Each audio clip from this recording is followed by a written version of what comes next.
तो हेलो दोस्तों, आज के इस वीडियो में हम लोग सॉल्व करने वाले हैं मॉडल क्वेश्चन पेपर। ठीक है, क्लास 10 का मैथमेटिक्स यानी कि गणित है। और आपको फुल मार्क्स इसमें अच्छा, ये जो मॉडल क्वेश्चन पेपर है इसी के आधार पर आपका बोर्ड एग्ज़ाम होगा। ठीक है, यानी कि बोर्ड एग्ज़ाम में आपको 80 नंबर का क्वेश्चन पूछा जाएगा। समय आपको दिया जाएगा 3 घंटा का।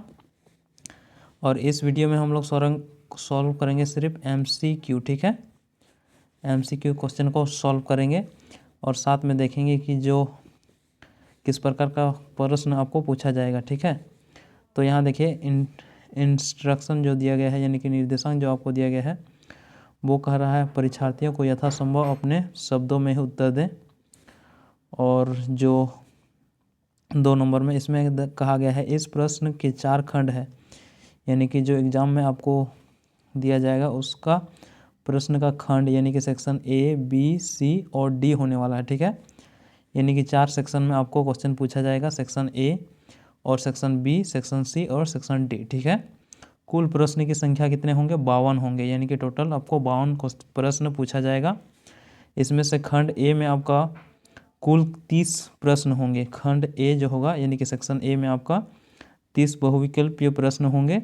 प्रत्येक के 4 विकल्प दिए जाएंगे, इनमें से एक सही विकल्प चयन कीजिए, यानी कि ये MCQ होने वाला है। ठीक है, और इसी क्वेश्चन को हम लोग आज सॉल्व करने वाले हैं।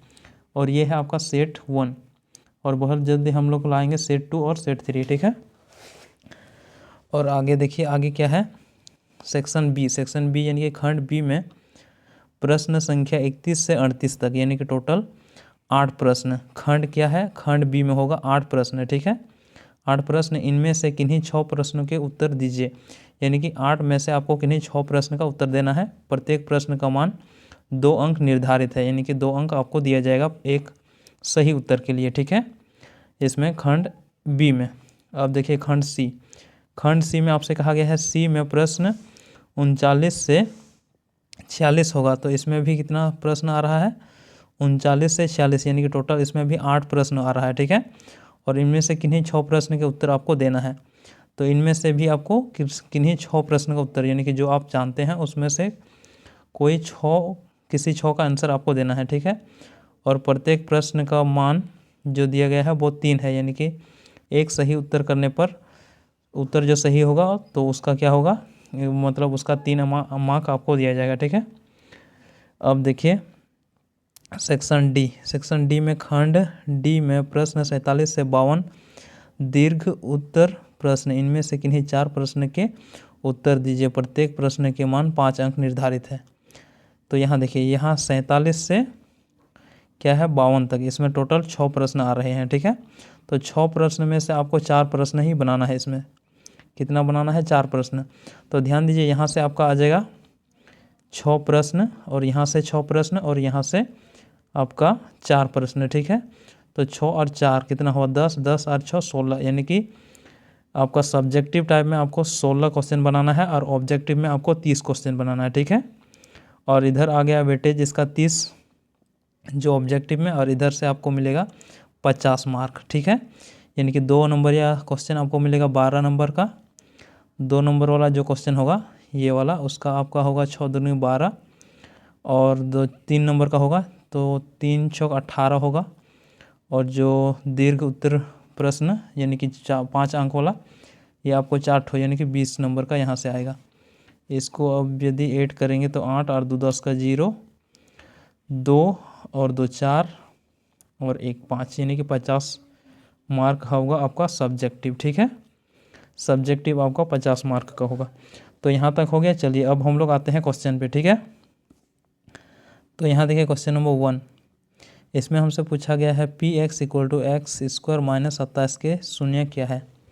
इसमें हमें शून्य पूछा गया है। ठीक है, तो इसको हम लोग कैसे सॉल्व करेंगे? तो इसको सॉल्व करने के लिए हम लोग क्या करेंगे, x² - 27। ठीक है, तो इसको हम लोग इस प्रकार लिख सकते हैं जैसे कि x² - √27 और इसका स्क्वायर, चूँकि स्क्वायर और रूट ये आपस में कट जाएगा तो ये फिर 27 ही आएगा। ठीक है, तो इसका मतलब ये हुआ कि इसको हम लोग इस प्रकार लिख सकते हैं। ठीक है, अब यदि x² यहाँ तो ध्यान दीजिए यहाँ x square minus root under 27 का स्क्वायर है, ठीक है।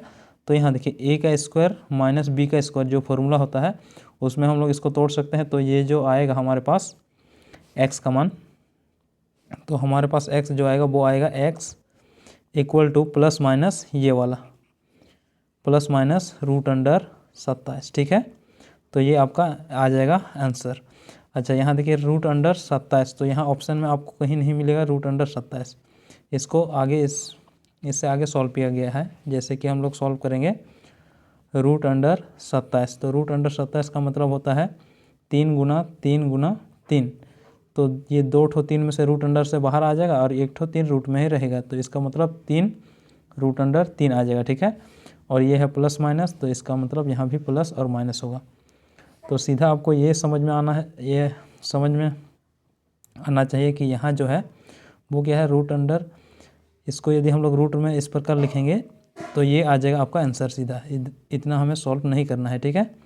तो रूट अंडर 27 बटे स्क्वायर ये आपका आंसर आ जाएगा, ठीक है। तो चलिए अब हम लोग देखते हैं क्वेश्चन। अच्छा ये वाला आंसर ऑप्शन बी है, ठीक है। अब देखिए क्वेश्चन नंबर 2। क्वेश्चन नंबर 2 देखिए, क्वेश्चन नंबर 2 में कहा गया है यदि किसी बहुपद का ग्राफ एक्स अक्ष के 3 बिंदु को प्रतिच्छेद करती है तो इनके शून्यक होते हैं। मतलब आपका ये एक्स एक्सिस मान लेते हैं और ये आपका वाई एक्सिस मान लेते हैं, ठीक है। तो इसमें कह रहा है कि जो ग्राफ है, जो बहुपद का ग्राफ है वो एक्स एक्सिस को तीन बिंदु पर प्रतिच्छेद करती है। मतलब इस प्रकार ग्राफ जाता है और इस प्रकार यहाँ एक बिंदु यहाँ कट कर रहा है और दूसरा यहाँ और तीसरा यहाँ, यानी कि 3 बिंदु एक्स एक्सिस को ये ग्राफ कट करती है, ठीक है। तो इसका मतलब इसका कितना सॉल्यूशन होगा, यानी कि इसका हल कितना होगा 3 होगा। यहाँ से एक ठो शून्यक कितना होगा 3 होगा, ठीक है। तो इसका शून्यक 3 होगा, यानी कि ऑप्शन ए सही है। ये वाला हो गया। चलिए अब हम लोग देखते हैं क्वेश्चन नंबर 3 को। तो क्वेश्चन नंबर 3 में हमसे कहा गया है दो परिमेय संख्याओं के बीच कितने परिमेय संख्या होते हैं। तो दो परिमेय संख्या के बीच इन्फिनाइट परिमेय संख्या होते हैं, यानी कि अनंत परिमेय संख्या होती है, ठीक है। दो परिमेय की संख्या के बीच कितने होते हैं इन्फिनाइट परिमेय संख्या, यानी कि मान लेते हैं 2/4 है एक नंबर, आपके पास 2/4 है और एक है आपका 3/4। अब इन दोनों के बीच आपको कहा गया है कि परिमेय संख्या निकालिए। तो आप इन दोनों परिमेय संख्याओं के बीच बहुत परिमेय संख्या यानी कि इन्फिनाइट अनंत परिमेय संख्या निकाल सकते हैं। जैसे यदि आपको कहा जाए एक परिमेय संख्या निकालिए, तो आपको क्या करना है, इनको 2 से गुना कर देना है अंश और हर में। तो अंश और हर में यदि हम लोग 2 से गुना करेंगे तो 2 यानी कि 2 गुना 2 और नीचे में 4 गुना 2, तो इसके समतुल्य एक संख्या आ जाएगा जो उसी के इक्वल होगा, ठीक है। तो हमारे पास आ गया 4/8। उसी प्रकार इसका समतुल्य संख्या एक ठो संख्या हम लोग निकालेंगे तो वो आएगा 6/8। तो अब हमें मिल गया 4 और 6 के बीच एक संख्या, 4 और 6 के बीच क्या आ गया 5, तो 5/8 इन दोनों के बीच में होगा, ठीक है। उसी प्रकार यदि आपको कहा जाए इन दोनों के बीच 5 परिमेय संख्या निकालिए, तो आपको क्या करना है, यहाँ 6 से इंटू कर देना है। तो इसे 6 से इंटू कर देंगे तो हमारे पास आएगा 6 दूनी 12 और नीचे में 6 4 24, तो नीचे 24 आ जाएगा। उसी प्रकार 6 3 18 और नीचे में आ जाएगा 6 4 24, तो नीचे 24 आ रहा है दोनों में और इधर है 12, इधर है 18। तो इन दोनों के बीच हमें मिलेगा 13/24, उसके बाद 14/24। उसी प्रकार हम लोग निकालते जाएंगे तो हमारे पास 5 परिमेय संख्या या 6 परिमेय कितना निकालने के लिए कहा जाएगा उतना से आगे हमें, मतलब जितना निकालने के लिए कहा जाएगा उतना हम लोग निकाल सकते हैं, ठीक है। तो इसका मतलब हमें ये समझ में आता है कि इन दोनों के बीच हम इन्फिनाइट परिमेय संख्या निकाल सकते हैं, ठीक है। तो चलिए अब हम लोग बढ़ते हैं नेक्स्ट क्वेश्चन की ओर। तो इसमें क्या है, ऑप्शन डी। तो देखिए क्वेश्चन नंबर 4। तो क्वेश्चन नंबर 4 में हमसे कहा गया है दो क्रमागत सम संख्याओं का HCF, दो क्रमागत संख्याओं का HCF, ठीक है। तो यहाँ देखिए दो क्रमागत यानी कि क्रमिक सम संख्या, तो दो क्रमागत सम संख्या यानी कि क्रमिक सम संख्या का मतलब लगातार सम संख्या, दो सम संख्या होना चाहिए, ठीक है। तो चलिए देख लेते हैं। मान लेते हैं एक है 2 और अगला है 4, तो ये लगातार दो परिमेय संख्या है, दो लगातार सम संख्या परिमेय संख्या नहीं सम संख्या, ठीक है। उसी प्रकार 4 और 6 भी हो सकता है और 6 और 8 भी हो सकता है, 8 और 10 भी हो सकता है, ठीक है। इसी प्रकार निकालते जाएंगे तो 10 और 12 भी हो सकता है। तो ये इसका हमें HCF निकालना है। तो HCF का मतलब होता है वैसे संख्या जो इन दोनों को डिवाइड करे, मतलब वैसे संख्या जिससे भाग देने पर ये भी भाग जाए और ये भी। तो उसके लिए ये यहाँ देखें तो क्या आया है, क्या आता है, वो आता है 2। 2 से 2 को भाग दे सकते हैं और 4 को भी भाग से दे सकते हैं, मतलब 2 भी भाग जाएगा और 4 भी। उसी प्रकार यहाँ से देखें तो यहाँ भी आएगा हमारे पास, यहाँ से 2 से इसको भी भाग दे सकते हैं और इसको भी भाग दे सकते हैं, ठीक है। उसी प्रकार यहाँ से देखें तो यहाँ भी 2, यहाँ भी देखेंगे तो 2, यहाँ भी देखेंगे तो 2, ठीक है। तो हमेशा हमें मिलेगा क्या, 2 मिलेगा, यानी कि HCF कितना आएगा, 2। और आप लोग इसको जिस प्रकार हम लोग नॉर्मल सॉल्व करते हैं HCF निकालते हैं, उसी प्रकार यदि आप लोग 8 और 6, 10 और 8, 12 और 10 इसका यदि हम लोग निकालते हैं HCF, तो हमेशा ये कितना आएगा, 2 ही आएगा, ठीक है। तो इसका मतलब ये हुआ कि ये जो क्वेश्चन दिया गया है उसका ऑप्शन बी सही है, यानी कि ऑप्शन बी 2 होगा, ठीक है। इसका जो HCF होगा वो 2 होगा, मोसो। चलिए अब हम लोग देखते हैं क्वेश्चन नंबर 5 को। तो क्वेश्चन नंबर 5 में हमसे कहा गया है 2 चर x एंड यानी कि x और y रेखिक समीकरण ax plus by plus c equal to a के कितने अधिकतम हल संभव है। तो इसके अधिकतम हल कितने हैं, ठीक है, यानी कि how many solution are possible to linear equation ax plus by plus c equal to 0 in two variable x and y, ठीक है। तो ये क्या होगा, इन्फिनाइट, यानी कि अनगिनत होगा। कितना सॉल्यूशन होगा, अनगिनत सॉल्यूशन। चलिए अब हम लोग देखते हैं क्वेश्चन नंबर 6 को। तो इसमें कहा गया है असंगत समीकरण युग्म के लिए निम्नलिखित, क्या कहा गया है, असंगत समीकरण युग्म द्वारा निरूपित रेखाएं कैसे होती हैं। यानी कि असंगत समीकरण युग्म, असंगत समीकरण युग्म, समीकरण युग्म को आपको याद होगा, समीकरण युग्म जैसे कि आपको पता होगा ax प्लस यहाँ a1x plus b1y plus c equal to 0। उसी प्रकार ये समीकरण 1 हो गया। उसके बाद a2x plus b2y plus c2 equal to 0। तो ये दोनों आ गया समीकरण युग्म।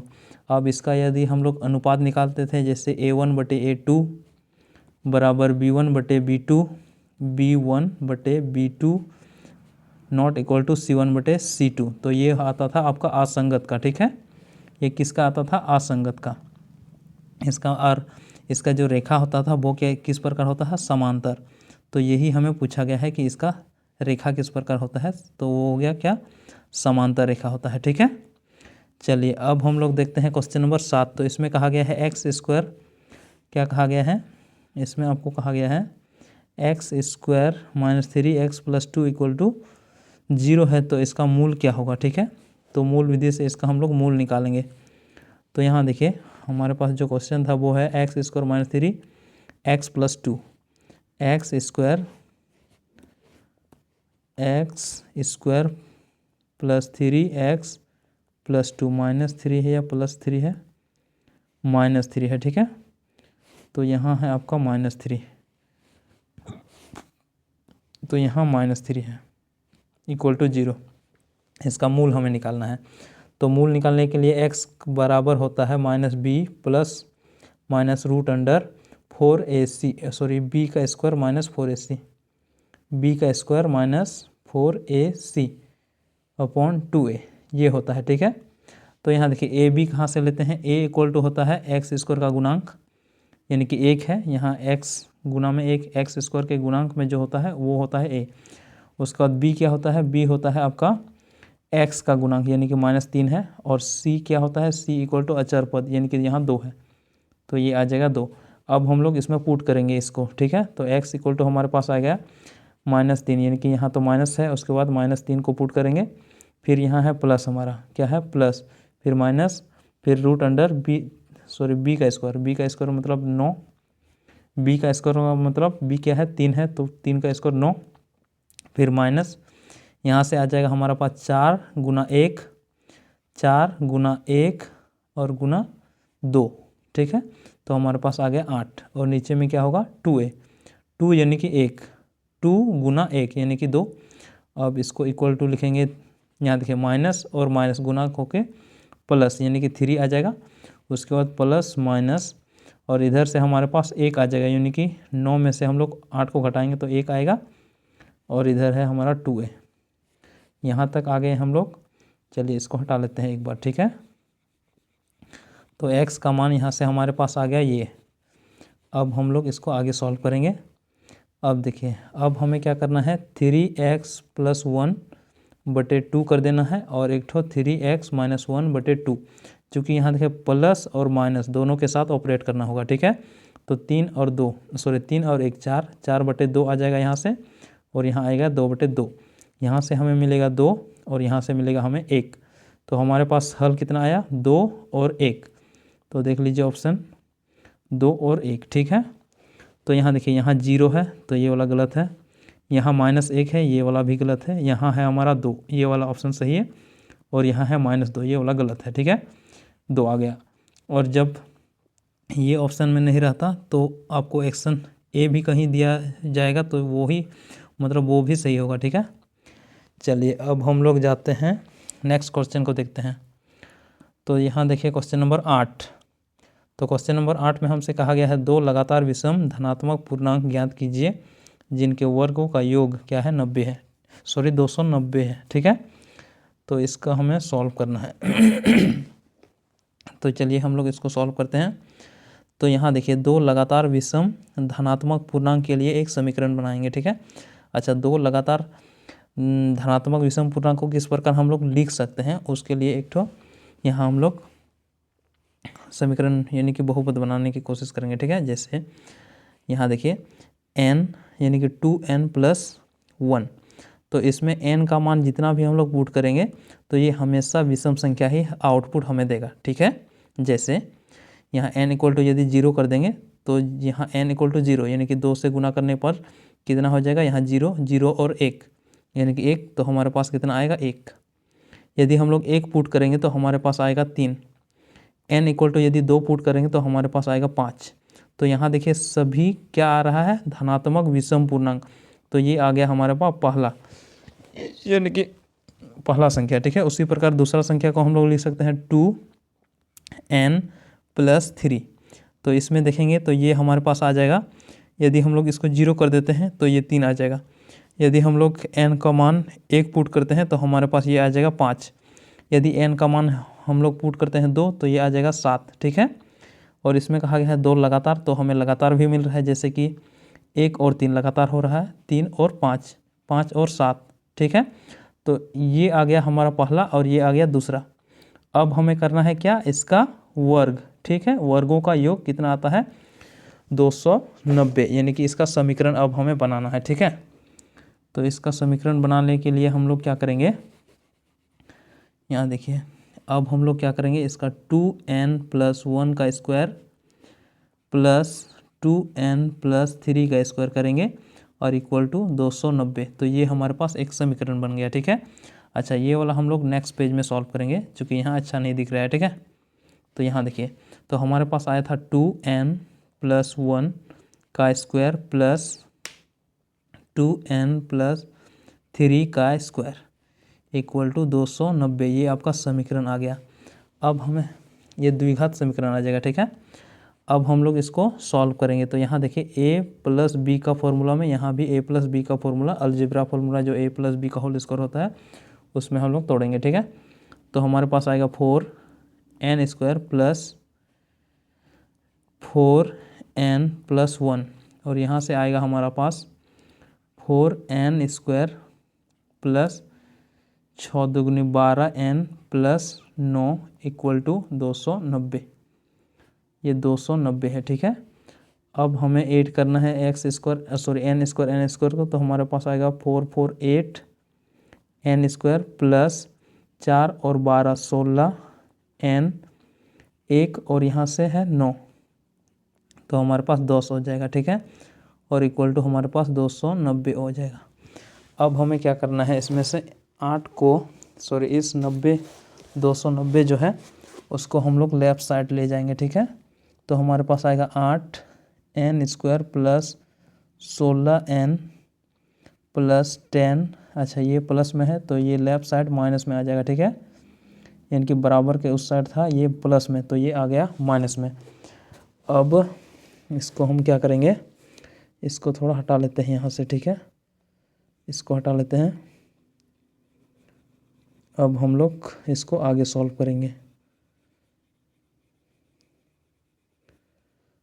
तो यहाँ देखिए अब हमारे पास ये समीकरण आ गया। इसमें देखिए यहाँ हमें घटाना होगा, ठीक है, यानी कि 8n² क्या है, n² 8n² प्लस 16n, और यहाँ देखिए 10 और 290, इसमें से घटाना है तो हमारे पास आएगा माइनस का 280, ये आ जाएगा, ठीक है, और इक्वल टू 0।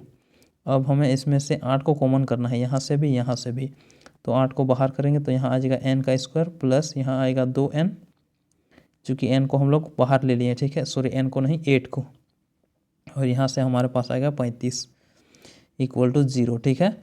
अब हमारे पास नया समीकरण आ जाएगा।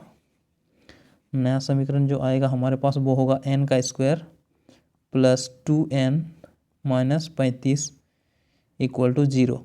अब ये वाला समीकरण हमें सॉल्व करना है। अच्छा ये वाला समीकरण हम लोग किससे सॉल्व करेंगे, यहाँ जैसे सॉल्व किए थे, आपको याद होगा यहाँ हम लोगों ने सॉल्व किया था यहाँ मूल विधि से, उसी प्रकार इसको भी हम लोग सॉल्व करेंगे, ठीक है। तो हमारे पास ए, बी और सी जो है उसको हम लोग लिख लेंगे पहले।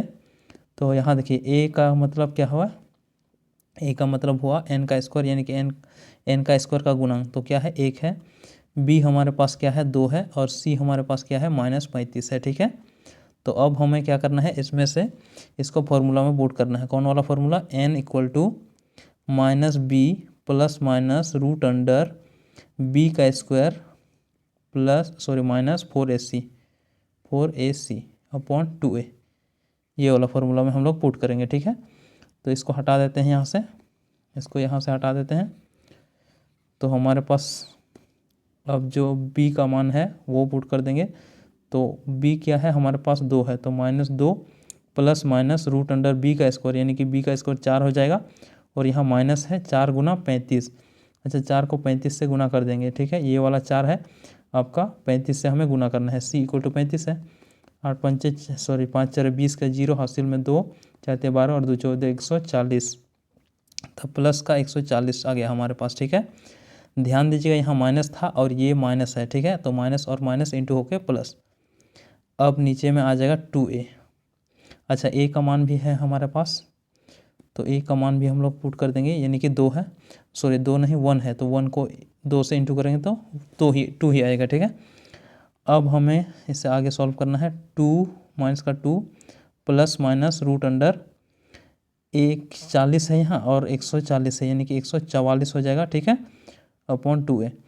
अब हमें इसको, यहाँ जगह कम है, इसको हटा लेते हैं यहाँ से इसको हटा देंगे। अब देखिए इसको हम लोग सॉल्व करेंगे आगे, और हमारे पास आएगा -2 प्लस माइनस, अच्छा 12 का 144 का जो वर्गमूल आएगा वो कितना आएगा 12, ठीक है, और नीचे है 2। अब देखिए इसको यदि हम लोग सॉल्व करेंगे, यानी कि एक बार लेंगे माइनस प्लस 12/2, और एक बार हमें लेना है -2 माइनस 12/2। तो यहाँ देखिए प्लस है माइनस है तो ये आपस में घट के आ जाएगा 10/2, ठीक है। और यहाँ से हमें मिलेगा माइनस माइनस प्लस हो जाएगा, यानी कि 14/2। यहाँ से आ गया हमारा 14/2 और यहाँ से आ गया 10/2, ठीक है। तो अब हमें देखना है इसमें कौन वाला मान सही है हमारे लिए। तो यहाँ देखिए यहाँ से 5 आ जाएगा और यहाँ से हमारे पास आएगा -7, तो यहाँ आ गया -7 और +5। तो देखिए इसमें हमें कहा गया है विषम धनात्मक पूर्णांक, यदि हम लोग माइनस पुट कर देते हैं तो ये माइनस में आएगा, ठीक है। यहाँ भी यदि हम लोग माइनस पुट करेंगे तो माइनस में आएगा, इसका मतलब हमें धनात्मक यानी कि पॉजिटिव नंबर चाहिए, ये तो नेगेटिव मिल रहा है, इसलिए ये वाला ऑप्शन नहीं लेंगे हम लोग, ठीक है, ये वाला ऑप्शन लेंगे, यानी कि 5, n इक्वल टू क्या लेंगे 5। तो n इक्वल टू 5 के लिए हम लोग देखेंगे कौन वाला विषम संख्या सही है। तो यहाँ पुट कर देंगे n इक्वल टू 5, तो यहाँ 5 2 गुना 5 प्लस 1 यानी कि कितना आएगा 10 11, ठीक है, तो 11 आ जाएगा। और बड़ा वाला संख्या कितना आएगा, वो आएगा 2 गुना 5 प्लस 3, तो हमारे पास आएगा 2 और 5 10, 10 और 3 13, यानी कि 11 और 13, ये ऑप्शन डी आपका सही होगा। ठीक है, ऑप्शन डी क्या है, सही है। चलिए अब हम लोग जाते हैं नेक्स्ट क्वेश्चन को देखते हैं। ठीक है, तो अगला क्वेश्चन है हमारे पास क्वेश्चन नंबर 9। इसमें कहा गया है निम्नलिखित में कौन एपी में, ठीक है, अर्थमेटिक प्रोग्रेशन यानी कि एपी में जो श्रेणी है वो हमें देखना है। ठीक है अच्छा, ये वाला देखिए, एपी में देखने के लिए हम लोग क्या करते हैं, पहला पद दूसरा पद में से पहला पद को घटा लेते हैं और तीसरा पद में से दूसरा पद को घटा लेते हैं। यदि ये इक्वल है तो हम लोग समझ जाएंगे कि ये एपी में है। जैसे यहाँ क्या है, पहला पद है आपका 2, दूसरा पद है 4, तीसरा पद है 8। तो सबसे पहले 4 में से हमें दूसरा पद में से पहला पद यानी कि 2 को घटाना है, तो हमारे पास आएगा कितना, 2 आएगा। ठीक है, उसी प्रकार हमें तीसरा पद में से दूसरा पद को घटाना है, यानी कि 8 में से हमें 4 को घटाना है, तो हमारे पास आ गया 4। तो यहाँ देखिए ये दोनों इक्वल नहीं है, तो इसका मतलब ये एपी में नहीं है। ठीक है, उसी प्रकार यहाँ आप लोग देख लीजिएगा, ये भी एपी में नहीं है और ये भी देख लीजिएगा, ये भी एपी में नहीं है, लेकिन ये आपका एपी में है। ठीक है, ऑप्शन नंबर सी आपका क्या है, एपी में है। इसमें हम लोग घटा करके देखेंगे, जैसे कि -6 में से आपको घटाना है -10 को। ठीक है, तो यहाँ देखिए माइनस और माइनस दोनों चिन्ह एक साथ है, तो इसको इनटू करेंगे सबसे पहले, तो हमारे पास आएगा 6, माइनस माइनस क्या होता है, प्लस, यानी कि 10। अब देखिए प्लस है, यहाँ माइनस है, तो आपस में ये घटेगा, तो बड़ा में से हमें छोटा को घटाना है। यदि हम लोग घटा रहे हैं तो हमारे पास आएगा 4। ठीक है, अच्छा, इसमें चिन्ह के लिए यहाँ प्लस है, यहाँ माइनस है, कौन वाला लगेगा, जो बड़ा वाला है वो, यानी कि 10 बड़ा है, इसके लिए इसके आगे प्लस है, तो यहाँ भी हम लोग प्लस लगाएंगे। ठीक है, उसी प्रकार हम लोग घटाते हैं इस प्रकार के सब्सट्रैक्ट, मतलब इस प्रकार के संख्या को हम लोग घटाते हैं इस प्रकार। ठीक है अच्छा, यहाँ हम लोग देखेंगे क्या, -2 में से हमें घटाना है -6 को, -2 में से -6 को हटाना है, तो यहाँ -2 ही आएगा, यहाँ माइनस, यहाँ माइनस, माइनस माइनस क्या होगा, प्लस, यानी कि 6, और यहाँ हम लोग यदि घटा रहे हैं तो यहाँ आएगा 4। तो यहाँ देखिए, यहाँ से हमें मिल गया 4, फिर यहाँ से भी हमें मिल गया 4, इसका मतलब ये वाला ऑप्शन सही है। ठीक है, अब आते हैं क्वेश्चन नंबर 10 पे।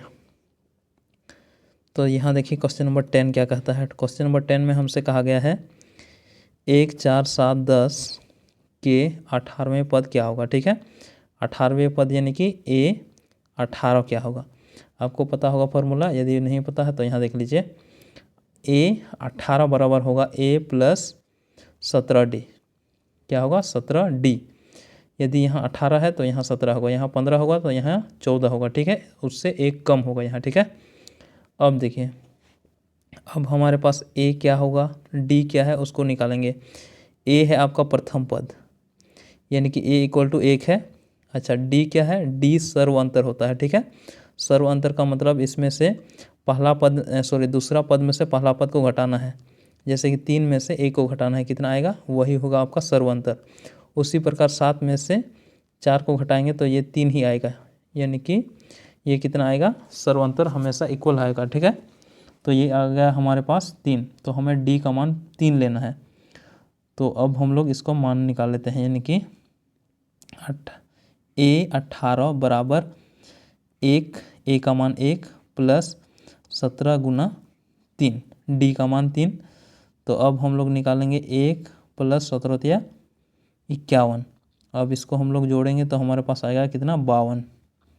ऑप्शन नंबर सी देखिए, ये वाला ऑप्शन सही है। ठीक है, तो ये है, ये वाला ऑप्शन सही है। ठीक है, अब हम लोग देखते हैं नेक्स्ट क्वेश्चन, यानी कि क्वेश्चन नंबर 11।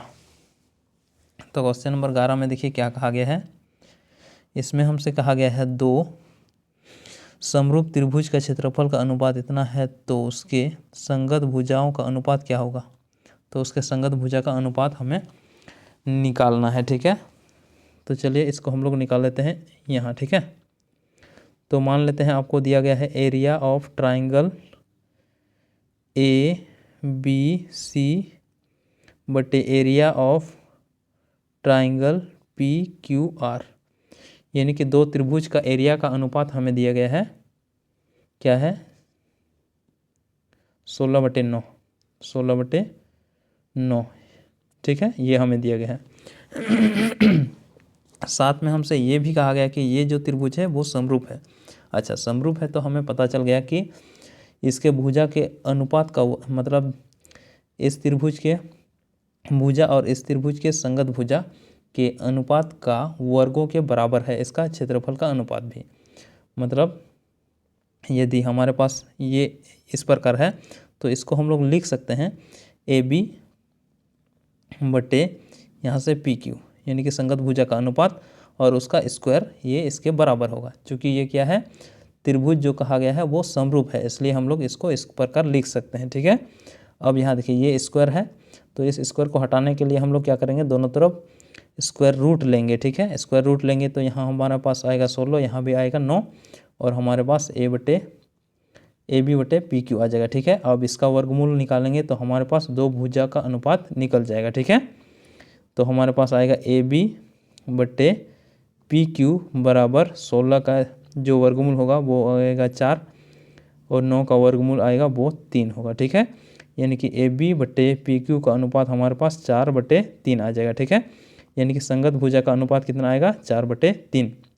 अच्छा, ध्यान में रखना है, जब ए बराबर ए बी बटे पी क्यू इतना है तो हमेशा बी सी बटे बी सी, जैसे कि ये वाला लास्ट वाला 2 और क्यू आर ये भी इतना ही आएगा, 4/3 ही आएगा। ठीक है, उसी प्रकार ए सी बटे पी आर भी हमेशा 4/3 ही आएगा। मतलब सभी संगत भुजा का अनुपात 4/3 ही आएगा। ठीक है, तो ये हमारे पास ये वाला सही होगा। ठीक है, चलिए अब हम लोग देखते हैं नेक्स्ट क्वेश्चन। और अगला जो क्वेश्चन है वो है हमारे पास 12 नंबर। इसमें कहा गया है समचतुर्भुज के विकर्ण, इस समचतुर्भुज का विकर्ण ये हमें दिया गया है 8, 6, इसके प्रत्येक भुजा की लंबाई क्या होगी। ठीक है, और इंग्लिश मीडियम आप लोग भी देख सकते हैं क्वेश्चन। ठीक है, तो चलिए इसको भी हम लोग सॉल्व करते हैं इसी पेज में। तो यहाँ देखिए हमें दिया गया है एक समचतुर्भुज है। ठीक है, समचतुर्भुज का मतलब वैसे चतुर्भुज जिसका विकर्ण नहीं कहेंगे, भुजा कहेंगे, जिसका प्रत्येक भुजा बराबर है। मतलब ये और ये आपस में इक्वल हो। ठीक है, यदि ये ए बी सी और डी है और बीच में ओ है तो इस प्रकार है। ठीक है, और अच्छा इसमें कहा गया है हमें कि जो विकर्ण है 8 और 6 है। ठीक है, क्या है, मान लेते हैं 8 और 6, तो हम लोग लेते हैं ये वाला छोटा है तो इसको मान लेते हैं 6 है, और ये बड़ा है तो इसको मान लेते हैं 8 है। ठीक है, तो इस प्रकार हमें दिया गया है विकर्ण। अब हमें क्या करना है, इसका भुजा को निकालना है।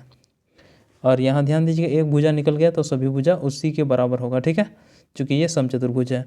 अब ध्यान रखना है कि यदि आपको नहीं पता तो यहाँ देख लीजिए, जैसे कि कोई भी समचतुर्भुज हमेशा अपने आपस में विकर्ण एक दूसरे को लंबसम विभाजित करते हैं। ठीक है, यानी कि समचतुर्भुज जो होता है वो उसके विकर्ण एक दूसरे को लंबसम द्विभाजित करते हैं। लंबसम द्विभाजित का मतलब होता है, लंब का मतलब यहाँ 90 डिग्री, यानी कि जब भी इस प्रकार यहाँ क्रॉस यानी कि बनेगा विकर्ण से तो ये हमेशा यहाँ 90 डिग्री बनेगा। ठीक है, यानी कि प्रतिच्छेद जब भी विकर्ण यहाँ हमेशा 90 डिग्री बनाएगा। ये हो गया लंब। अब कहा गया है समद्विभाजित। समद्विभाजित का मतलब जैसे भी ये उस बिंदु पर कट करेगा जैसे ए सी को 2 बराबर भागों में टुकड़ा करेगा। ठीक है, जैसे ए ओ बराबर ओ सी हो जाएगा, और इधर भी उसी प्रकार ओ बी यानी कि ओ बी बराबर ओ डी। ठीक है, तो इसका मतलब यहाँ हुआ यदि ये समचतुर्भुज है तो इसका मतलब ए ओ बराबर ओ सी है और साथ में ओ बी बराबर आपका ओ डी भी लिख सकते हैं हम लोग। ठीक है, ये है। अच्छा, यहाँ देखिए यहाँ क्या है, हमें दिया गया है बी डी जो है वो है 6, तो ओ बी क्या होगा, उसका आधा होगा, यानी कि इसका आधा कितना होगा, 3 होगा।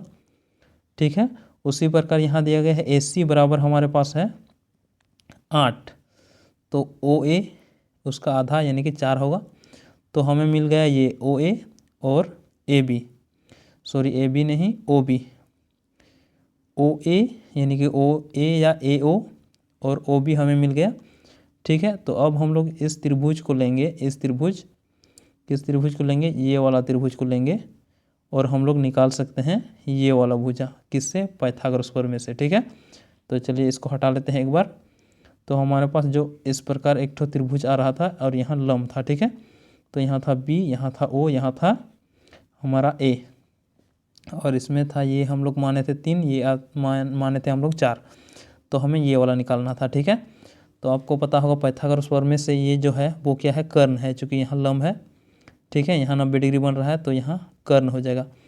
और ए बी के यदि हम लोग निकालेंगे, ए बी बराबर, तो हमारे पास आएगा √4 का स्क्वायर प्लस 3 का स्क्वायर, यानी कि आधार और लंब का स्क्वायर, ठीक है। तो हमारे पास आएगा 4 4 16 और यहाँ से आएगा 3 3 9। अब यदि इसको मान हम लोग निकालेंगे तो ये आएगा 9 और 16 यानी कि 25 और √25 यानी कि 5। √25 का मतलब 25 का वर्गमूल, और 25 का वर्गमूल कितना आता है, 5। तो इसका भुजा की लंबाई जो होगा वो 5 सेंटीमीटर होगा, ठीक है। इसके भुजा की लंबाई क्या होगा, 5 सेंटीमीटर। ऑप्शन देखिए, ऑप्शन नंबर सी आपका सही होगा इसमें। अब देखिए क्वेश्चन नंबर 13, ठीक है। क्वेश्चन नंबर 13 देखिए।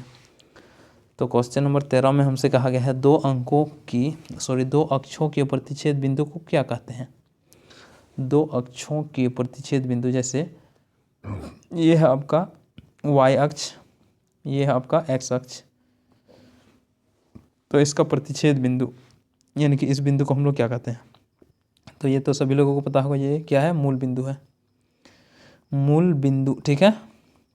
अच्छा, मूल बिंदु का निर्देशांक जो होता है वो होता है 0 0, ठीक है, x भी 0 y भी 0।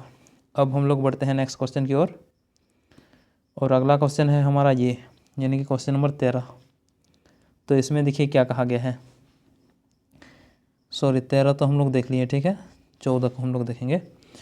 इसमें देखिए कहा गया है y अक्ष से 5 इकाई युग्म और x अक्ष पर एक बिंदु स्थित है P, तो P का निर्देशांक क्या होगा, यानी कि P का जो निर्देशांक वो हमसे पूछा गया है, ठीक, कोऑर्डिनेट। चलिए इसको हम लोग देख लेते हैं। ये देखिए आपको ये है, मान लेते हैं हमारा x है और यहाँ भी x एक्सिस, ये y एक्सिस है, यहाँ y डैश है और यहाँ है आपका y, ठीक है। तो इसमें हमसे कहा गया है जो पॉइंट है यानी कि B का स्थिति हमें बताया जा रहा है।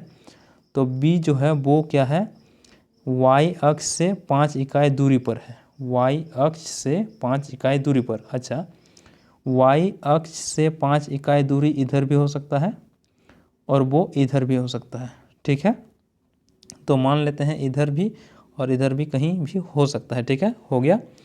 अब साथ में कहा गया है वो बिंदु क्या है, x एक्सिस पर स्थित है, तो इधर भी x एक्सिस में हो सकता है 5 इकाई दूरी पर और इधर भी 5 इकाई दूरी पर हो सकता है, ठीक है। यदि इसका निर्देशांक यदि हम लोग देखें, इसका निर्देशांक, तो इसका आ जाएगा हमारे पास 5 0, ठीक है। उसी प्रकार यदि हम लोग इसका देखेंगे तो ये आ जाएगा हमारे पास -5 0। तो अब देखिए कौन वाला ऑप्शन आपका सही है, ठीक है। तो यहाँ से देखेंगे ये वाला ऑप्शन आपको कहीं नहीं मिलेगा, ये वाला ऑप्शन आपको दिया गया है, ठीक है। यहाँ देखिए ये वाला ऑप्शन ए में, ऑप्शन ए में आपको मिल रहा है 5 0, ठीक है, और -5 0 आपको नहीं मिल रहा है। पर ध्यान देना है, जब ये वाला ऑप्शन भी नहीं देता उस समय ये वाला ऑप्शन सही होता आपका, ठीक है, हो गया। इसका ऑप्शन ए सही है। अब हमें देखना है क्वेश्चन नंबर 15 को। तो यहाँ देखिए क्वेश्चन नंबर 15 क्या कहता है। तो क्वेश्चन नंबर 15 में हमसे कहा गया है यदि साइन a बराबर 3/4 हो तो कॉस a का मान क्या होगा, ठीक है। तो अब हमें इसको सॉल्व करना है। तो यहाँ देखिए कॉस a नहीं कॉसेक का है, ठीक है। तो आपको पता होगा साइन a बराबर क्या होता है, 1/कोसेक a, ठीक है, ये होता है। तो इसका मतलब साइन का मान जो है उसका उल्टा होता है कोसेक का मान, ठीक है। जैसे साइन बराबर होता है P/H, साइन थीटा बराबर क्या होता है P/H, तो कोसेक बराबर क्या होगा, कोसेक थीटा बराबर होगा H/P, क्या होगा H/P। इसका मतलब यहाँ 3/4 है तो कोसेक के लिए 4/3, यानी कि ऑप्शन नंबर ए आपका सही होगा, ठीक है। यहाँ तक हो गया। चलिए अब हम लोग बढ़ते हैं नेक्स्ट क्वेश्चन में, और अगला क्वेश्चन है हमारा क्वेश्चन नंबर 16। क्वेश्चन नंबर 16 में हमसे कहा गया सेक a + tan a × 1 - sin a बराबर क्या होगा, ठीक है। तो चलिए इसको भी हम लोग सॉल्व करेंगे। यहाँ तो हमारे पास था सेक a + tan a फिर इनटू में था 1 माइनस था या प्लस, माइनस था साइन ए, ठीक है। तो यहाँ देखिए इसको हमें इनटू करना है, एक को पहले इसके साथ फिर इसके साथ, तो हमारे पास आएगा सेक ए, क्या आएगा सेक ए प्लस 10a, एक के साथ इंटू करने पर, ठीक है। फिर यहाँ देखिए माइनस साइन के साथ हमें इंटू करना है दोनों को, तो माइनस साइन को साथ यदि हम लोग सेक को इंटू करेंगे तो हम लोग क्या करते हैं, यहाँ देखिए प्लस है, सॉरी माइनस है और यहाँ प्लस है तो माइनस होगा। अच्छा सेक जो है वो होता है सेक थीटा बराबर होता है 1/cos थीटा, ठीक है। क्या होता है 1/cos थीटा, तो सेक ए की जगह हम लोग लिख सकते हैं 1/cos ए, तो हम लोग यहाँ लिखेंगे 1/cos ए, ठीक है। और उसमें हमें इंटू करना है साइन को, तो आ जाएगा साइन एक के साथ इंटू होके और नीचे में आ जाएगा आपका कॉस, ठीक है। ये हो गया। उसी प्रकार यहाँ है माइनस, चूँकि यहाँ माइनस है और यहाँ प्लस है तो माइनस और प्लस माइनस होगा, ठीक है। और यहाँ देखिए 10 का मतलब होता है साइन a/cos a, ठीक। और इनटू में है ये आपका साइन, तो ये वाला साइन आ जाएगा, हो गया यहाँ। अब देखिए इसको हम लोग लिख सकते हैं सेक a plus 10a minus 10a, चूँकि साइन बटे कॉस बराबर 10 होता है और यहाँ से आ जाएगा हमारे पास, इसको हम लोग लिख सकते हैं, अच्छा यहाँ sine square sec square, sorry sec square नहीं होगा, sec a into sine square a, ये हो जाएगा हमारे पास, ठीक है। यहाँ देखिए सेक कहाँ से आया, ये वाला एक बटे जो साइन, एक बटे जो कॉस है उसको हम लोग सेक ही लिख दिए, ठीक है। और ये वाला जो साइंस था इसको यहाँ हम लोग नहीं चेंज करते तो भी ठीक होता है, ठीक है। तो यहाँ जो साइन है उसको हम लोग साइन और इस साइन को इंटू कर दिए, ये वाला साइन और ये वाला साइन को हम लोग इंटू कर दिए, ठीक है। तो ये आ गया साइन और साइन स्क्वायर, और नीचे में कॉस था उसको हम लोग 1/cos को साइन सेक लिख दिए, तो ये वाला सेक है, ठीक है। अब देखिए 10 माइनस का ये प्लस का 10 कैंसिल। अब यहाँ देखिए minus sec into sine square और यहाँ है हमारा सेक, तो हम लोग क्या करते हैं सेक को इंटू सॉरी कॉमन ले लेते हैं, तो सेक ए इंटू 1 माइनस यहाँ से आएगा 1 और यहाँ से साइन स्क्वायर ए। और एक तो फार्मूला आपको याद होगा, और एक तो फार्मूला देख लेते हैं, यहाँ लिखेंगे, इसको हटा लेते हैं एक बार। तो और एक तो फार्मूला क्या है, वो होता है आपका साइन स्क्वायर ए प्लस कॉस स्क्वायर ए बराबर 1, ठीक है। ये वाला फार्मूला होता है। अच्छा इसमें यदि हम लोग साइन को इस साइड ले जाएंगे तो माइनस का साइन स्क्वायर आएगा, यानी कि कॉस स्क्वायर ए बराबर 1 माइनस साइन स्क्वायर ए। और ये वाला देखिए यहाँ है हमारे पास, इसका मतलब इसको हम लोग लिख सकते हैं कॉस स्क्वायर ए, इस पूरा को हम लोग लिख सकते हैं कॉस स्क्वायर ए, ठीक है। तो हमारे पास आ गया सेक, अच्छा इसको एक बार हटा लेते हैं, ठीक है। तो हमारे पास आया था वो क्या था, सेक ए इंटू कॉस स्क्वायर ए, ठीक है। साइन को हम लोग चेंज कर दिए कॉस स्क्वायर ए में। अच्छा सेक बराबर होता है 1/1 क्या होता है 1/कॉस होता है, तो हम लोग इसको उसी में चेंज करेंगे, तो हमारे पास आएगा कॉस स्क्वायर ए बटे कॉस ए, चूँकि इस सेक को हम लोग ने चेंज किया 1/कॉस में, ठीक है। तो ये हमारे पास आ गया। अच्छा ये और ये कट जाएगा तो हमारे पास बचेगा कॉस ए, यानी कि कॉस स्क्वायर का मतलब 2 ठो कॉस और नीचे में एक कॉस है तो कट जाएगा एक, तो बचेगा ये वाला, ठीक है। तो देख लीजिए कौन वाला ऑप्शन सही है, कौन वाला ऑप्शन नंबर बी सही है, ठीक है। और ये वाला देखिए, ये आपका सीधा फार्मूला से पूछा गया 10a = √3। आपको इसका टेबल याद होना चाहिए, ठीक है। जो जैसे कि साइन 0 डिग्री का मान, कॉस 0 डिग्री का मान, 10 0 डिग्री का मान, वो यदि आपको याद है तो इस प्रकार का प्रश्न आप लोग इजीली बना सकते हैं, ठीक है। तो ये कितना आएगा, 60 डिग्री होगा। cos A का मान कितना होगा, 60 डिग्री, यानी कि tan 60 डिग्री बराबर होता है √3। चलिए अब हम लोग देखते हैं नेक्स्ट क्वेश्चन, यानी कि क्वेश्चन नंबर 18।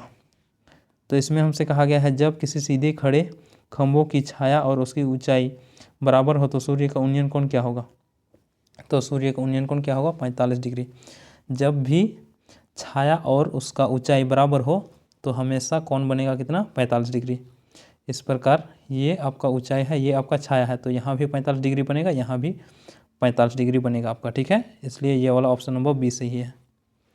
चलिए अब हम लोग देखते हैं क्वेश्चन नंबर 19 को। तो क्वेश्चन नंबर 19 में हमसे कहा गया है अर्धवृत्त का कोण कितना डिग्री होता है। तो अर्धवृत्त का आपको पता होगा पूरा जो कोण होता है, यानी कि वृत्त का जो कोण होता है वो कितना होता है, यहाँ देखिए बना के देख लेते हैं, ठीक है। तो मान लेते हैं हमारे पास एक वृत्त है, यहाँ है हमारे पास वृत्त। अब इसका जो केंद्र है वो मान लेते हैं यहाँ है। अब इसमें जो कोण बनेगा यहाँ से यहाँ तक वो कितना बनेगा, 360 डिग्री। कितना बनेगा, 360 डिग्री।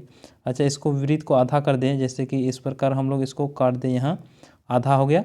अब इसमें यहाँ से यहाँ तक कोण जो बनेगा वो कितना बनेगा, 180 डिग्री बनेगा। कितना बनेगा, 180 डिग्री, यानी कि 360 डिग्री का आधा। तो ये अर्धवृत्त के लिए कितना कोण डिग्री कोण बनाएगा, 180 डिग्री, ठीक है। तो यहाँ देखिए ऑप्शन ए में आपका 45 डिग्री ये वाला नहीं है, ये 30 डिग्री नहीं है, ये वाला 60 डिग्री नहीं है, और सॉरी ये तो 90 डिग्री। ये आपका चारों ऑप्शन गलत है, ठीक है। क्या है, ये चारों ऑप्शन आपका गलत दिया गया है, इसमें प्रिंट कहीं मिस्टेक होगा, ठीक है। चलिए अब हम लोग बढ़ते हैं नेक्स्ट, यानी कि इसमें क्या होगा, 180 डिग्री होगा अर्धवृत्त का कोण। अब हम लोग बढ़ते हैं नेक्स्ट क्वेश्चन में। तो अगला क्वेश्चन जो है वो है हमारे पास, यहाँ देख लीजिए, ये है क्वेश्चन नंबर 20। इसमें हमसे क्या कहा गया है, इसमें कहा गया है यदि दो वृत्त की केंद्र के मध्य बिंदु उसकी त्रिज्याओं के योग के तुल्य है। मतलब दो आपका वृत्त है, मान लेते हैं ये है आपका एक वृत्त और दूसरा है आपका ये, और इसमें हमसे कहा गया है जो इसका क्या बोलेंगे, जो इसका वृत्त का जो मध्य बिंदु है, यानी कि केंद्र जो है, वृत्त का केंद्र यहाँ है, मान लेते हैं इसका केंद्र, और इसका केंद्र यहाँ है, ठीक है। तो इसका जो केंद्र है, केंद्र को मिलाने वाला, यानी कि केंद्र से केंद्र के बीच की दूरी क्या है, इसकी त्रिज्या के योग के बराबर है। तो इस प्रकार आपका वृत्त बनेगा, ठीक है। चूँकि कहा गया है इसका त्रिज्या और इसका त्रिज्या के बराबर है, इसका क्या मतलब, इसके केंद्र के बीच की दूरी। तो इसमें कहा गया है कि तो तुल्य है, तो उन उभयनिष्ठ स्पर्श रेखाओं की संख्या कितनी होगी। तो कितनी उभयनिष्ठ स्पर्श रेखा बनेंगे इसमें, ठीक है। तो चलिए देख लेते हैं, इसमें हम लोग देखेंगे यहाँ से। तो यहाँ देखिए एक आपका इस प्रकार बन सकता है, उभयनिष्ठ रेखा है और दोनों का स्पर्श रेखा है, ठीक है। उसी प्रकार यहाँ आपको बने आपका एक त्रिभुज, सॉरी एक स्पर्श रेखा बनेगा, ठीक है, इस प्रकार बनेगा। और कहीं पे बनेगा, और यदि हम लोग इधर बन रहे हैं तो ये वाला कट रहा है। अच्छा, यहाँ एक ठो बनेगा, यहाँ से यहाँ, ठीक है। तो कितना बन रहा है, 3, ये आपका 3 बन रहा है। यदि वृत्त अलग अलग होता, जैसे कि यहाँ वृत्त और यहाँ वृत्त, तो इसमें हम लोग कितना खींच सकते हैं, यहाँ से यहाँ एक ठो हो जाता, यहाँ से यहाँ, यहाँ से यहाँ 4 हो जाता है, ठीक है। इससे आगे तो इसमें भी नहीं खींचा जाता। और यहाँ क्या है, यहाँ 3 ठो होगा, यहाँ से यहाँ, यहाँ से यहाँ और यहाँ, यानी कि इसमें 3 रेखा हो सकता है जो उभयनिष्ठ होगा और दोनों मतलब दोनों वृत्त का स्पर्श रेखा होगा, ठीक है। तो ये आ गया हमारे पास आंसर 3। अब देखिए क्वेश्चन नंबर 21। क्वेश्चन नंबर 21 में हमसे कहा गया है वृत्त के केंद्र से समस्त दूरी जीवाएं आपस में क्या होते हैं, आसमान होते हैं, समान होते हैं, एक और दो, दोनों, या सभी उत्तर सही है। तो चलिए देख लेते हैं, केंद्र से सम दूरस्थ जीवा। तो मान लेते हैं हमारे पास वृत्त है, ये आपका वृत्त हो गया, इसमें हमें जीवा बनाना है। तो मान लेते हैं एक जीवा यहाँ से यहाँ तक है और दूसरा जीवा यहाँ से यहाँ तक है, ठीक है। अब कहा गया है केंद्र से इसकी बीच की दूरी बराबर है, तो मतलब इसका यहाँ से और यहाँ से बीच की दूरी बराबर है, ठीक है। तो उस स्थिति में ये जो जीवा होता है वो हमेशा बराबर होता है, इसके बराबर होगा। यदि ये और ये बराबर है तो ये और ये बराबर होंगे, तो क्या होगा, समान दूरी होगा, यानी कि समान होगा, ठीक है। तो ऑप्शन नंबर बी आपका सही होगा इसमें। अब चलिए हम लोग देखते हैं क्वेश्चन नंबर 22 को। तो क्वेश्चन नंबर 22 को देखिए। क्वेश्चन नंबर 22 में हमसे कहा गया है दो गोले का आयतन का अनुपात इतना दिया गया है, तो इसका पृष्ठ क्षेत्रफल का अनुपात क्या होगा, ठीक है। तो चलिए इसको हम लोग सॉल्व कर लेते हैं। तो यहाँ देखिए हमें दिया गया है गोले का अनुपात 8 और 27। तो गोले का जो फॉर्मूला होता है आयतन का वो होता है आपका 3/4 into pi into r cube, ठीक है। ये आपका गोले का आयतन का फॉर्मूला है। अच्छा, यहाँ जो 1 होता है यानी कि 2 गोले हमारे पास है, तो मान लेते हैं ये पहला गोले का है, ठीक है। और इसका अनुपात हमें निकालना है, और मतलब दिया गया है दूसरे गोले के साथ, यानी कि R2 उसका त्रिज्या है। यहाँ तो सेम ही रहेगा, यहाँ कोई परिवर्तन होगा, सिर्फ त्रिज्या में परिवर्तन होगा, ठीक है। तो ये और ये तो कट गया, तो हमारे पास आएगा R1 का क्यूब बटे R2 का क्यूब। तो ये हमारे पास आ गया 8/27, ठीक है। देख लीजिए 8:27। तो हमारे 8 कहेंगे R1 का मान जो होगा वो क्या होगा, R1 = 2 होगा, चूँकि R1 का क्यूब करने पर हमें मिल रहा है 8। क्यूब करना मतलब उसी को 3 बार गुना करना, यानी कि 2 को हम यदि 3 बार गुना कर देते हैं तो हमारे पास 8 आ रहा है।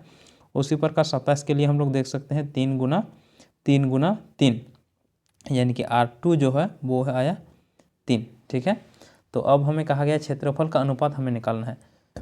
क्या करना है, क्षेत्रफल का अनुपात। अच्छा, क्षेत्रफल का फॉर्मूला आपको पता होगा, यदि नहीं पता तो वो होता है 4πr³ स्क्वायर होगा। क्या है ये, क्षेत्रफल है, तो यहाँ होगा स्क्वायर, ठीक है। अब देखिए इसमें क्षेत्रफल है, तो हमें क्या करना है, R1 का मान पुट करेंगे और उसी में से 4πr² का स्क्वायर निकालना है, ठीक है। तो 4π कट जाएगा, तो हमारे पास आएगा R1/R2 का स्क्वायर, मतलब R1 का स्क्वायर बटे R2 का स्क्वायर, ठीक है। अच्छा, ये सब हटा लेते हैं, ठीक है भाई एक बार। तो हमारे पास आ गया R1 का स्क्वायर बटे R2 का स्क्वायर। R1 क्या है, R1 2 है तो 2 का स्क्वायर, R2 क्या है, 3 है तो 3 का स्क्वायर। तो हमारे पास आ गया 4/9। तो अनुपात में हमारे पास आ गया 4:9। ये वाला आंसर आपका सही है, ठीक है। तो देख लीजिए ये वाला ऑप्शन नंबर डी, ये वाला भी नहीं है, ये वाला भी नहीं, ये वाला भी नहीं है, ठीक है। अच्छा, इस प्रकार के प्रश्न यदि आपको फॉर्मूला नहीं आता, जैसे कि आयतन का फॉर्मूला इस प्रकार था πr³, तो आयतन का फॉर्मूला आपको यदि नहीं पता तो हमें सिर्फ त्रिज्या का अनुपात निकालना होता है, ठीक है। जैसे कि यहाँ था 3/4, तो ये तो इसी से कट जाएगा। तो आपको ध्यान में रखना है कि त्रिज्या जो आयतन है तो R का क्यूब बटे R2 का क्यूब, इसी का मान हमें दिया गया है, ठीक है। और त्रिज्या यदि आपका क्षेत्रफल का अनुपात दिया रहे तो वो त्रिज्या का स्क्वायर का अनुपात आपको दिया गया है, ये समझ के चलना होगा, ठीक है। फॉर्मूला यदि आपको नहीं आता है उस समय, ठीक है। तो चलिए इसका आंसर आपका ऑप्शन नंबर डी हो गया। चलिए अब हम लोग देखते हैं क्वेश्चन नंबर 23 को। तो क्वेश्चन नंबर 23 में हमसे कहा गया है किसी गोले का वक्र पृष्ठ क्षेत्रफल इतना है तो उसके त्रिज्या आपको निकालना है। तो मान लेते हैं हमारे पास जो गोला है उसका यानी कि वक्र पृष्ठ क्षेत्रफल दिया गया है 144 पाई, और हम लोग जानते हैं इसका फॉर्मूला जो होता है वो आता है 4πr³ स्क्वायर। क्या आता है, R², यानी कि पृष्ठ क्षेत्रफल है। तो यहाँ देखिए ये पाई और ये पाई कैंसिल, अब 4 से इसको हम लोग डिवाइड कर देंगे तो हमारे पास आएगा 36, ठीक है। तो R² बराबर हमारे पास 36 हो गया। तो R किसके लिए ये सही है, R 6 के लिए, यानी कि R = 6 के लिए। तो R का मान जो आया वो आया 6, यानी कि 6 का स्क्वायर करेंगे तो आएगा हमारे पास 36। तो R = हमारे पास आया 6, ठीक है। तो देख लीजिए ऑप्शन वाला ऑप्शन सही है, ऑप्शन नंबर ए सही है, ये वाला, ठीक है। चलिए अब हम लोग बढ़ते हैं नेक्स्ट क्वेश्चन यानी कि क्वेश्चन नंबर 24। तो क्वेश्चन नंबर 24 में हमसे कहा गया है किसी सिक्के को उछालने पर चीत आने की प्रयेकता क्या है। यानी कि एक सिक्के को उछाला जाता है तो चीत आने की प्रयेकता निकालना है। ठीक है, अच्छा प्रयेकता जब भी निकालना है तो हम लोग क्या करते हैं, जो आने वाला घटना और कुल घटना मतलब जिसका हम लोग प्रयेकता निकाल रहे हैं उस घटना को संख्या को ऊपर लिखते हैं और जो पूरी घटना हो सकती है उसको हम लोग नीचे लिखते हैं। ठीक है, जैसे कि सिक्के को उछाला जाता है तो क्या हो सकता है, या तो चित आ सकता है, ठीक है, और या तो पट, चित या पट यही हो सकता है, इनमें से दो। तो ये कुल घटना हो गया। ठीक है, अच्छा किस घटना के बारे में हमें कहा गया है, चित के बारे में। तो चित क्या है, एक है, एक ठो है, तो इसको 1/2 इसका आपका अनुपात आ गया 1/2। ठीक है, इस प्रकार हम लोग किसी प्रयेकता मतलब किसी घटना की प्रयेकता को हम लोग निकालते हैं। ठीक है, अच्छा इसमें हमसे कहा गया है क्वेश्चन नंबर 25। अब देखिए क्वेश्चन नंबर 25 देखिए, इसमें कहा गया निश्चित घटना की प्रयेकता। निश्चित घटना की प्रयेकता मतलब एक वैसे घटना जो घटेगा ही, मतलब श्योर इवेंट। ठीक है, तो उसके लिए एक आता है, जैसे कि आपको जो घटना दिया गया है वो एक ही है, ठीक है, और वो कितना होगा, एक ही होगा, तो 1/1 यानी कि एक ही होगा। ठीक है, और इसके अलावा घटना कोई है ही नहीं, यानी कि जो निश्चित घटना है तो वो केवल एक ही होगा। ठीक है, तो इसका मतलब इसका अनुपात यानी कि जी क्या बोलेंगे, प्रयेकता एक होगा। ठीक है, अब देखिए क्वेश्चन नंबर 26। क्वेश्चन नंबर 26 में हमसे कहा गया है एक पासे को उछाला जाता है और सम संख्या आने की प्रयेकता। एक पासे को उछाला जाता है, उसमें सम संख्या आने की प्रयेकता हमें निकालना है। तो सम संख्या कितने बार आ सकते हैं, तो ये आ जाएगा 2, 4 और 6, 3 बार आ सकते हैं। ठीक है, ये भी सम संख्या है, ये भी। और उसी प्रकार हम लोग देखेंगे इसमें क्या, कुल घटना। कुल घटना क्या है, 1 हो सकता है, 2 हो सकता है, 3 भी हो सकता है, 4 भी हो सकता है, 5 भी हो सकता है और 6 भी। तो टोटल कितना घटना हुआ, 6 घटना हुआ, और इसमें से जो हमें प्रयेकता निकालना है वो 3 है।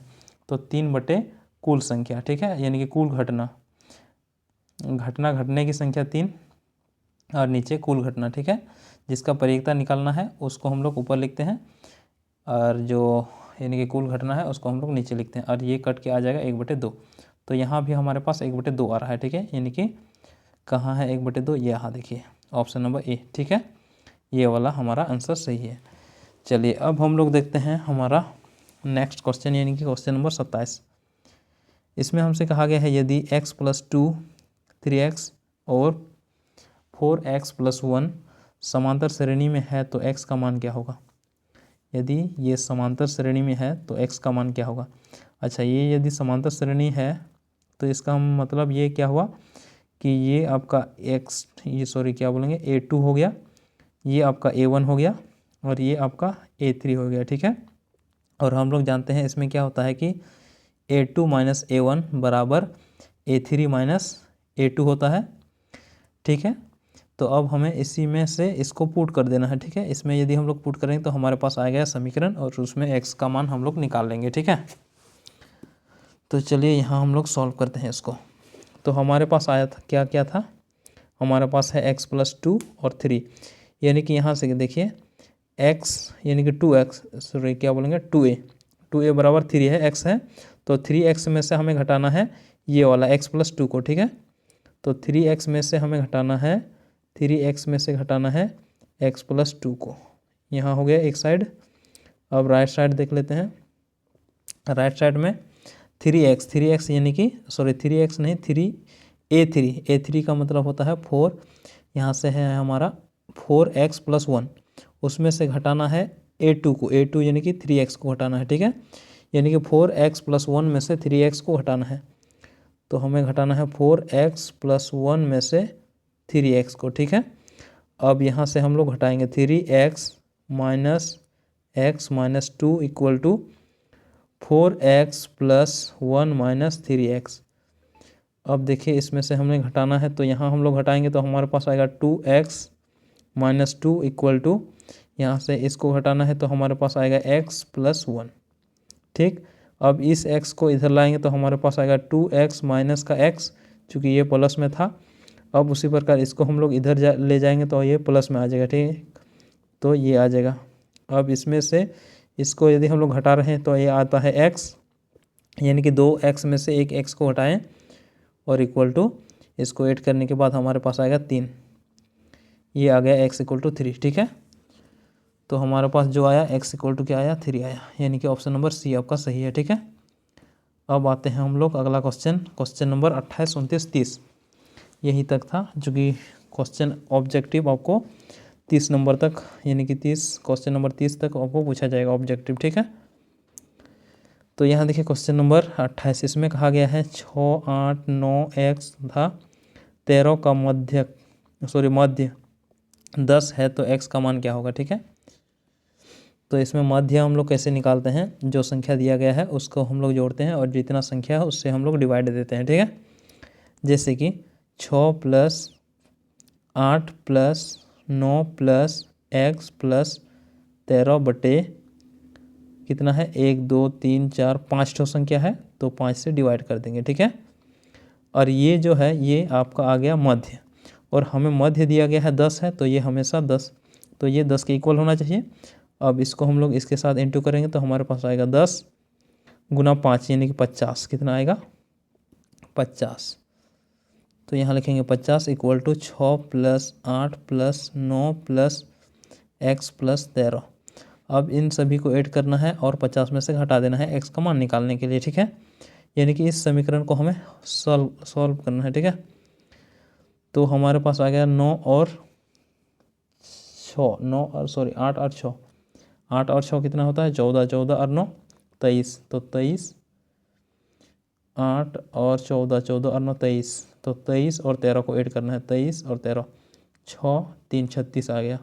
अब 36 को हमें घटाना है, 36 को घटाना है 50 में, ठीक है, 36 घटाना है तो यहाँ से आएगा 4 और यहाँ से आएगा 36 हमें घटाना है, तो ये हमारे पास आएगा 4, यहाँ 1 चल गया, 4, 1, 14 आ रहा है, तो हमारे पास कितना आ रहा है, सी का मान 14, तो ये आ जाएगा हमारे पास 14, ठीक है।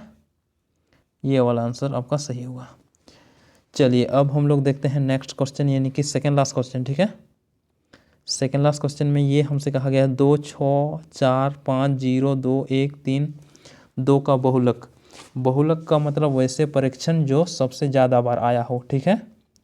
जैसे कि यहाँ 2 सबसे ज़्यादा बार आया है, कितना बार आया है, 3 बार, तो 2 को हम लोग बहुलक कहेंगे, तो हमारे पास आ गया 2 बहुलक, ठीक है।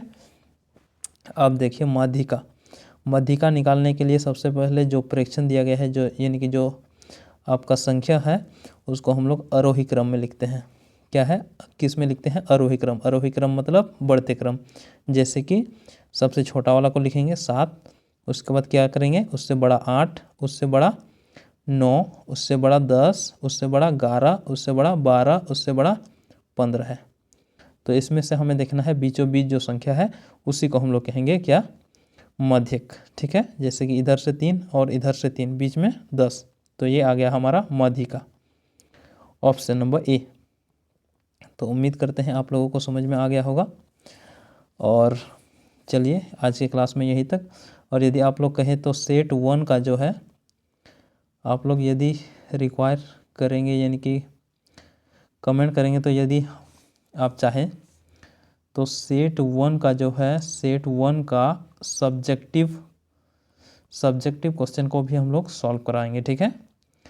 यदि आप इसे देखते हैं, यदि ये ठीक चल रहा है तो हम लोग क्या करेंगे, इसका सेट 1 का जो सब्जेक्टिव क्वेश्चन यदि आप लोग को चाहिए तो हमारे मतलब कमेंट कर सकते हैं, ताकि जल्द से हम आपको प्रोवाइड कर पाएँ, ठीक है। तो चलिए आज की क्लास को यहीं तक ही रहने देते हैं, फिर हम लोग मिलेंगे नेक्स्ट क्लास में।